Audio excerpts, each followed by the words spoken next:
Living Hope leader, system directors more specifically. Hope you all are doing well today. I just wanted to share this video with you all, kind of a training clip. I know this past Sunday, what a great day we had out of the tent. Great crowd, and I just think everything went smooth. But as I was kind of thinking through that and some of the things that we've been experiencing, as well as preparing for the new building, I had this thought initially when we decided to be department or systems instead of departments. One of the compelling factors was that for departments, it's kind of this is my area, that's your area. I'll stay in my space, you stay in your space, and we'll all be fine. And systems are encourage teamwork. It's us working together, the various systems in the body that function together: cardiovascular, musculoskeletal, so on and so forth. It requires different elements working together, and so we decided to go with systems for that reason. However, the positive of departments is very clearly defined. This is what's mine, that's what's yours. Whereas with systems, because we encourage teamwork, some of those lines can be blurred. Not necessarily, obviously, job descriptions give us clarity on what's mine and what's yours, but then we're also saying that one of the values of systems is teamwork, so us working together.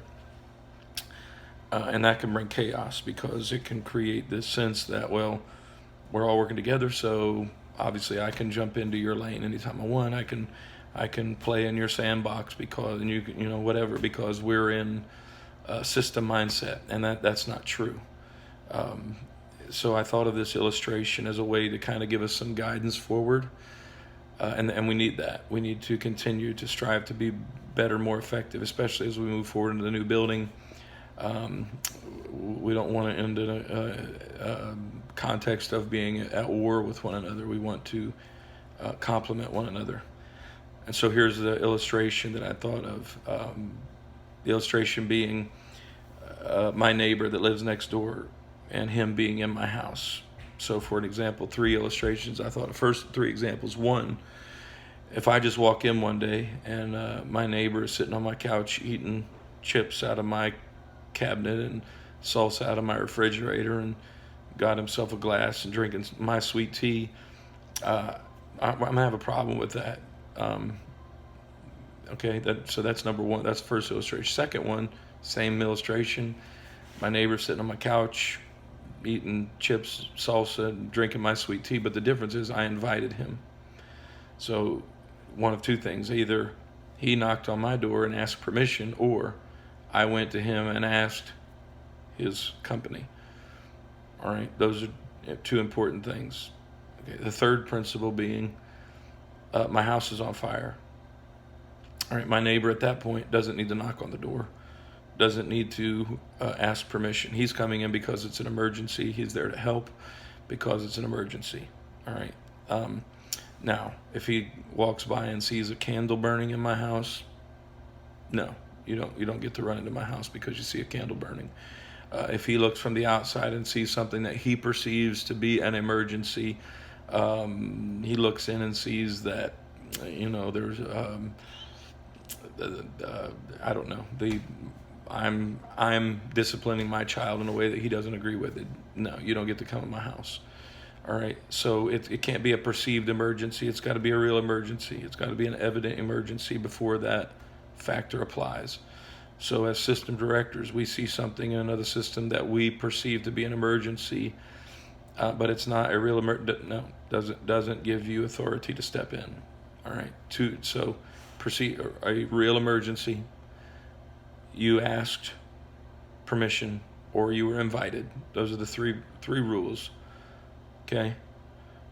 Those 3 rules are going to keep us from wanting to kill each other. All right? If those rules are being violated, we're going to have problems. You're going to have problems. Okay? If somebody did that to you, you would not like it. And if you do that to somebody, they're not going to like it, nor should they, because systems are not a free-for-all. All right?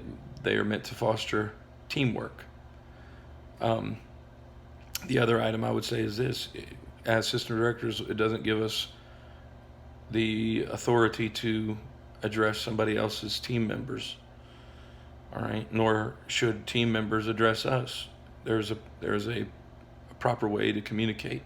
If you have a problem, if you walk up and you see ushers, for example, are not fulfilling their duty, your recourse is to talk to Brother Barry and let him talk to, in the chain of command, deal with that.